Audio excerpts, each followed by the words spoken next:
So here I am in Cambodia, maybe 20 kilometers or 30 kilometers away from the city of Siem Reap. And yeah, it's really fascinating to me to, well, one of the things that I was just thinking before I started this video was that literally the happiest people. So I've been traveling now for well over 2 years, and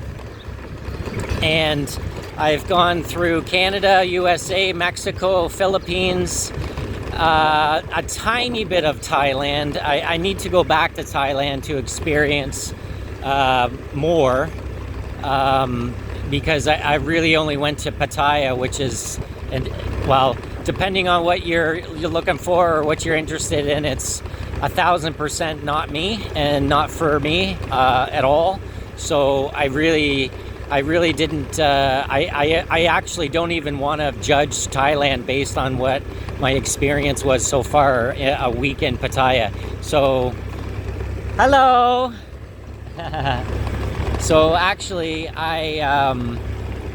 I don't even really want to, I'm not even going to say anything about Thailand, because I know for a fact that there's absolute beauty to Thailand. Gorgeous, remote, beautiful mountains and beautiful people and nature. And yeah, I got to explore it yet. So, but right now I've shifted over to near Siem Reap. Now Siem Reap, interestingly, is actually one of the few cities in the entire, all of those countries I just mentioned that I actually like.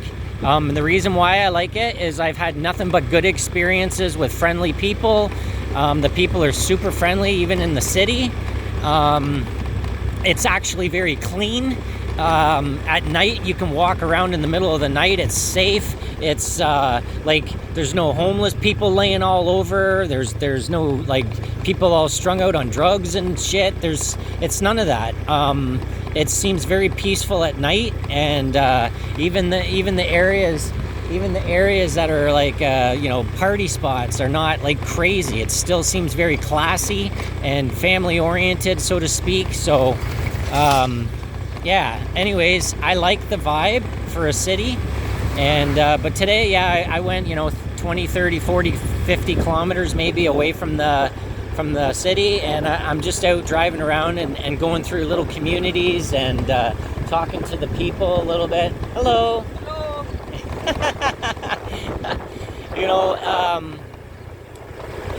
Cambodia is a beautiful country. I think there's a lot that I haven't seen. Obviously, I've only been here for a few days now. The area around Siem Reap is not necessarily mountainous. There's areas that are mountainous. So this seems to be a farm community, a lot of farming going on where I am. I've had some great interactions with some of the locals. Some speak English, more in the city, obviously. Out here, they know, some of them know a few words, hello, how are you, kind of thing, and sometimes not more than that. But you know what? Sometimes just stopping and smiling and sitting and having a bite to eat at one of the little villages. Sometimes they have the little street food. Hello.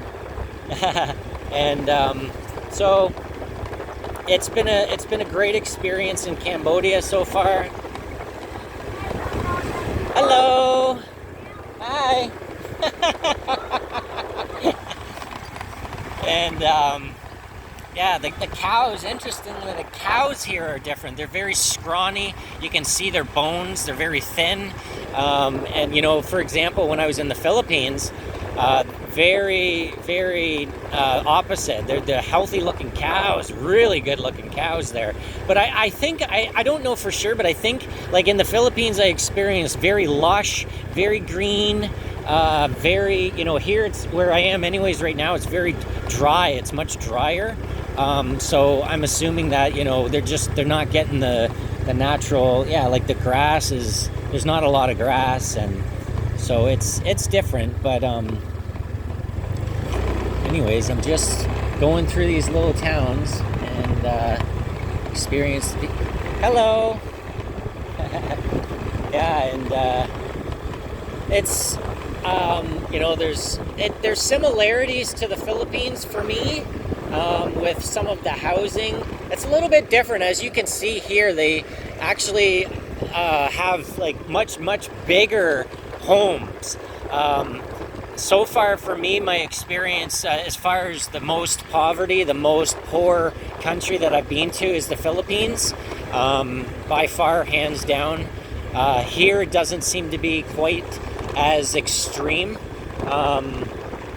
you know, but every country is different, and it's amazing. I really hope that if you're listening to this, you take the opportunity at some point in your life.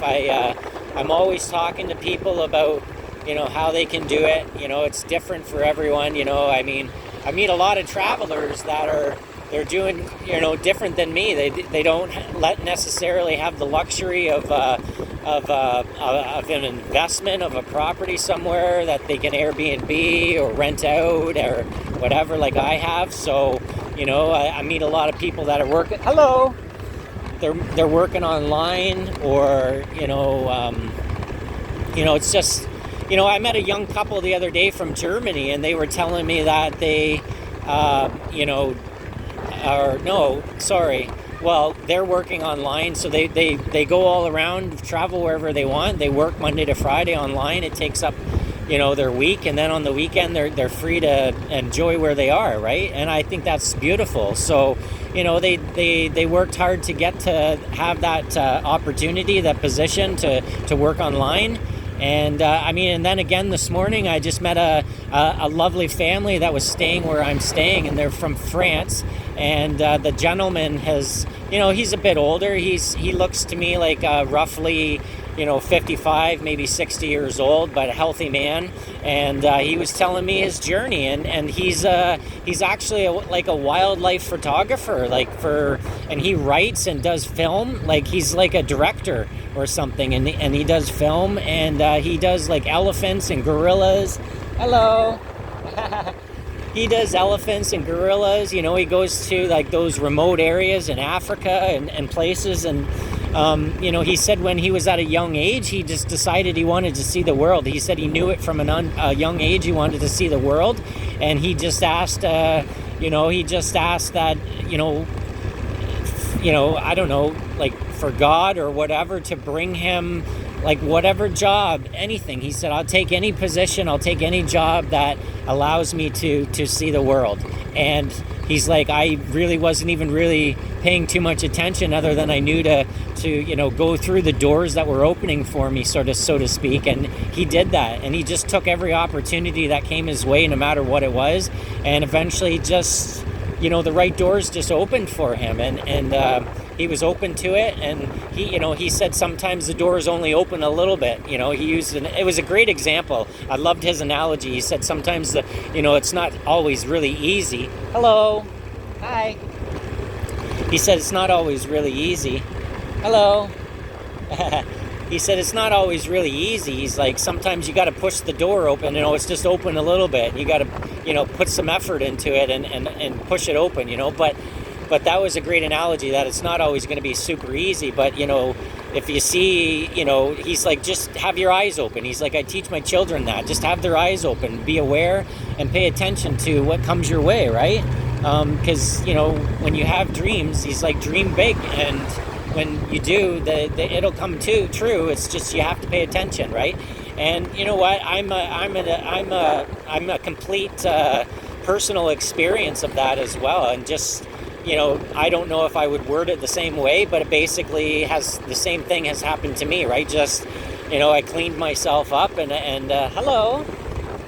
I cleaned myself up, and I allowed myself to be focused and aware and grateful, and have fallen and have decided to be love-based with the world. And I'm telling you, it changes everything. It changes everything. I don't know how, I don't know why, I don't even know what it is. I just I believe it's a connection with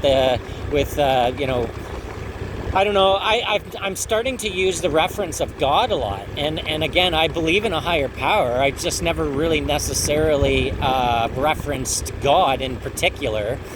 Hello, hello. But I reference it much more now because you know what? I've come to Asia, and really they're very strong faith with Christianity, Catholic, whatever, and they reference God, all of them. They all do. And so you know what? And for me, I've realized that I don't need to fight something that's not like, not fight, but I don't need to I just don't need to go against the grain in any way. So when I have conversations here with Filipinos or the Cambodians or whatever, Thailand, I reference because I know that they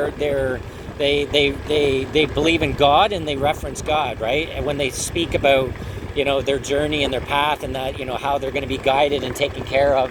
And so I just reference it now to them when I'm talking to them. So it actually has turned into me referencing it to my own self, really, which is fine. It doesn't matter. It's still, for me, it's just a word that to me means a greater power.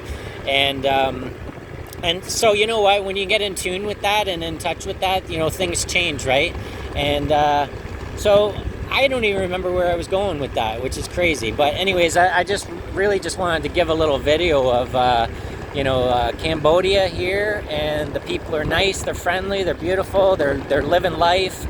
It is a challenging life, just like all of the countries here. But the farming looks good. They have resources. It doesn't seem to be, it's not near as bad. These countries are not near as bad as I thought they were.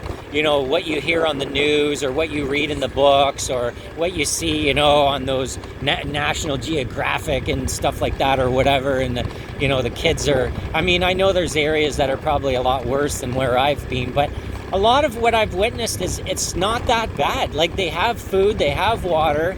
They sometimes struggle a bit with money to get it, but, and sadly, sometimes, things are done like, a lot of the younger women are sometimes sell their bodies and things like that, to make money and things like that. And, often they do things that, and not, that's just an example. There's other examples I could give you, but that, that sometimes they do whatever they need to do to make a few dollars. But at the same time, they all find a way. They all find a way to survive. They're all smiling because, at the end of the day, life is still life. And, I'm telling you, I have never, ever experienced so many happy people, and I've never seen so many smiles, so many hellos than I have in these countries that are full of poverty and that are living a less quality of life than in Canada. And you know what? I shouldn't even reference that as less quality. That's the thing. It's led me to think that you know what? It's crazy, but these countries, why are the people happier? Why are they happier? And yet they don't have anything. They spend their day just trying to get some money, and they work like crazy, and they're happy, and they just are living in bamboo houses like that. And hello. And see, everyone, it doesn't matter, even the teenagers smile, they're not miserable little fuckers like in Canada. And I shouldn't say that. Not all teenagers are miserable little fuckers, but a lot of them are, right? They're shitty. They got attitudes, and I can say that. Like, my own daughter was one for a while. She went through I was a little shit as a teenager. I was a miserable little shit, and I was difficult and stuff. Most teenagers are. They're not here. Because it's different. They grow up with having to survive and having to live harder and having to mature quicker, because a lot of them have to start at a young age taking care of family and helping out, and they have responsibilities because they don't have a choice. It's survival. And you know what? It makes them better. It makes them better people. You know, and it's sad. Like, I actually have such a difficult time. I don't know what's going to happen. I don't know how to go back to Canada or the USA. Like, I don't know how to do it, because I already went back for a little bit and it was terrible. I hated it.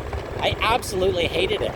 You know, when you're somewhere where, hello, everyone says hello, everyone waves, you know, it's like when you're not used to that, it's like it changes in your heart. It revives your faith in humanity, that there is love amongst people, and it's not where you think it is, you know, it's somewhere else. But I don't know, man. I've never felt safer in my life in these countries. It's crazy. I rent a scooter. I go driving all over. It's beautiful. There's children. There's families. There's women. There's, you know, they're smiling. They're, yeah. Hello. Hi. Oh my goodness. Every one of them is waving, smiling, saying hello. I mean, you guys hear it on the video. Like, I'm not making this shit up. Like, oh my gosh. Anyways, look at Cow's gonna cross the road here. Like, he didn't even signal. he didn't even look both ways. Hello. Oh, see a little kid on the back of the motorcycle just dying to wave and say hello. You guys, man, if your heart is hurting because you're in a country that's like, you know, just not love, you know, like, I remember that's part of why I really didn't like Pattaya was not only the whole party scene and the sex trade and everything. Hello. Hi. Hello. Oh my goodness, people are amazing. Hello. Oh, the cow said hello. Did you hear that? Yeah. Anyways, you know, hello. Part of the reason I didn't like Pattaya is, well, it was full of tourists, first of all, you know, and like, I don't know, man. I'm telling you, I was there for an entire week. And I went from the Philippines, where everybody, you know, 100 times a day I was getting, hello, hello, hello. Come and talk. Hi, where are you from? You know, so excited. And, you know, it made me feel amazing. Like, it made me feel like I was, you know, appreciated and wanted. And some people were excited to see me and want to talk. It was incredible. It's a hello. It's such a beautiful, heartwarming feeling, guys. You gotta go. It'll revive you. If you live somewhere where everyone looks down, they don't make eye contact, you know, they don't even, you know, you say hello to someone and they think you're fucking crazy because you said hello to them or you waved and they're just like, they don't know what to do. Like, honestly, if you live somewhere like that, please, find a frickin' way. Just go. It'll change. It's just incredible. It's just incredible, man. And of course, like I have always said, that it's, you know, in the country, you got to go to the country and stay away from the cities. But I guess I'm wrong. I just proved me wrong with Siem Reap. I know there's another giant city here in Cambodia. The big one. That's the main one. Hello. And it's the big main one here, and it's Phnom Penh or whatever. Hi. Oh my goodness. I'm so fucking happy. Like, shit balls. Anyways, yeah, so anyways, oh yeah, but I don't know. I hear people say it's not like, it's like a big city. It's not great. They talk about Siem Reap being like just not like the other city, and it's friendly, and you know, people come there for peace and you know, to be in the city and to have work, but also a great, lovable, classy, friendly, family-oriented sort of city. So yeah, I guess the whole city thing proved me wrong. There's some out there that are great, right? Anyways, I'm gonna stop this video because it's a long one. I'm so glad I was just gonna start a video and just like show you guys a little bit what it looks like here in Cambodia. Like I said, there's some really nice big houses here. Like all these houses are really they're really great. They look structurally, a lot of them are up on big pillars, and I think it's because I'm not too far from the ocean, and I understand that sometimes it you know, the water comes in, you know, and kind of floods it out, right? Hello. Hi. Look at them all waving. Wow. I should have stopped and gave him a high five. Look at this cow just like in the middle of the road here. He's just hanging out. What? Anyways. Hello. Hello. I just want to live here. I don't want to leave. You know, my heart is full. Guys, my heart is full. I'm telling you, make a change. And that's the other thing. It's crazy. Like, I don't, like, I talk to people all the time and they're like, oh, you know, I just got to save up some more money. Just got to wait. Nah, nah, nah. Like, if you people in Canada, USA, Europe, wherever, you know, countries that are expensive or whatever, like, if you only knew how ridiculously cheap it is to come here, you could live like a king. Like, honestly, like, I go out for a full meal, like a really nice full plate of vegetables and rice or whatever, like a whole full meal at a restaurant, and it's $1 or $1.50 American. So that's, you know, it took me, it was an adjustment coming to Cambodia, because like the money numbers are huge here. Like when I first got here, when I first got here, I took $1 million out of the bank. Not $1 million, $1 million reals. It's called real, R-I-E-L. Hello. $1 million reals, and I'm like, oh my god, it felt like I was taking out $1 million. You know, it was crazy. Like, yeah. Hello. Good, thank you. And see, I even got a how are you. Hello. I took out $1 million reals. I felt like I was freaking rich, man. It was crazy. But really, $1 million reals was, what did I do the math on? It was 330 Canadian dollars. That's it. Hello. Hello. Hello. Wow. Oh my god. I mean, you guys are witnessing this with me. Hello. You guys are witnessing this with me. You're seeing the people, man. It's crazy. Like, this is video evidence. Video evidence that it's like, you can't get this. You can't get this anywhere. I mean, you can't get this. You can't get this. Like, honestly, I don't know if I can leave. I really don't know. I don't know how I'm gonna do it. Because, you know, for me, I'm all about love. Like, I finally feel like I'm home. You know, these are places. This is the. Hello. Hi. Oh, what a cutie. Yeah, you know, I've been, you know, searching for places that feel like home, and it's places like this. Hello. Hi. Oh man, the best, biggest smiles, missing teeth and everything. Oh wow, you know, the kids are, and not that she's missing teeth because it's bad. She's at that age where the teeth are falling out. And anyways, I should get off the phone really, because I'm holding it, videoing, but not sadly, but there's one thing I've recognized or realized is that I really should have an international driving license, and I don't. I've been pushing my luck. When I was in the Philippines, I didn't really actually know. I really actually didn't know that I didn't know about it. And then I met up with my friends recently, the ones that I may have mentioned on video before, that I met in Northern Canada, and I keep reconnecting with them, you know, every couple times a year or whatever in Mexico. And then they invited me out here to Asia.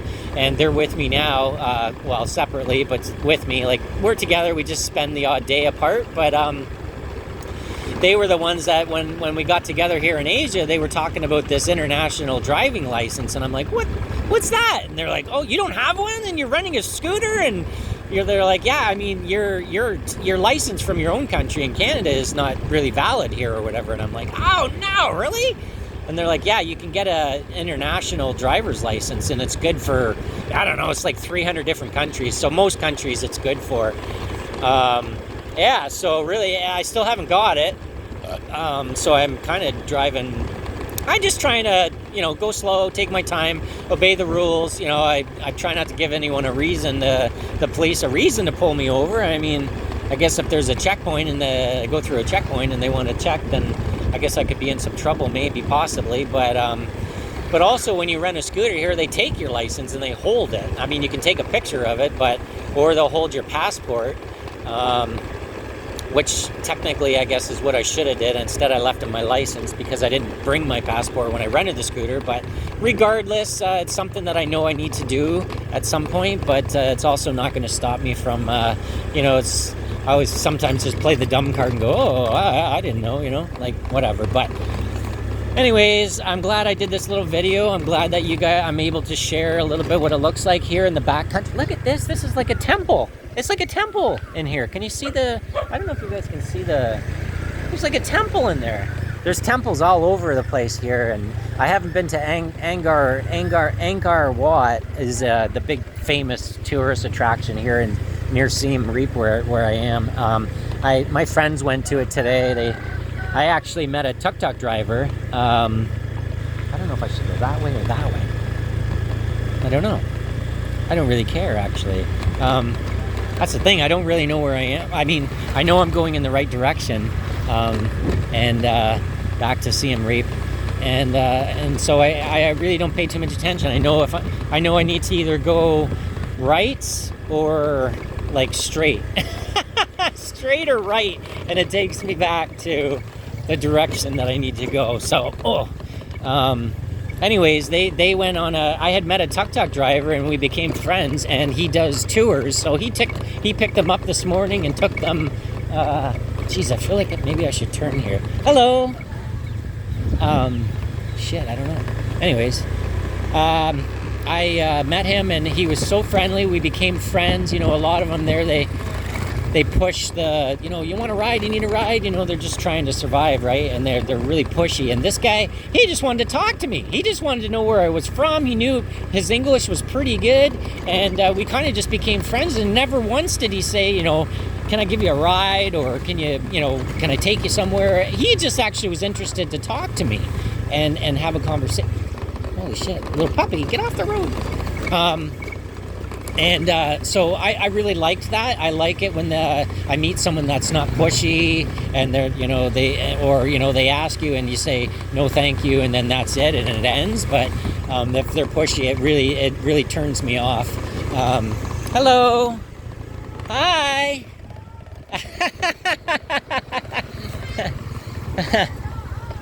Hi. Well, hey, hello. That was like a whole house full. There was like 50 kids on the bottom of that house. Oh, wow. Hello. Hi. Oh my goodness, everyone. I can't even, my head's going sideways, spinning around, trying to keep up with saying hello to both sides. Hello. Hi. Yeah. Oh, hello. They got some of them have the oldest scooters, and they're beat to shit, and they're still working, and I love it. Yeah, it's so exciting. Anyways, I'm gonna let you go. I hope you enjoyed the video.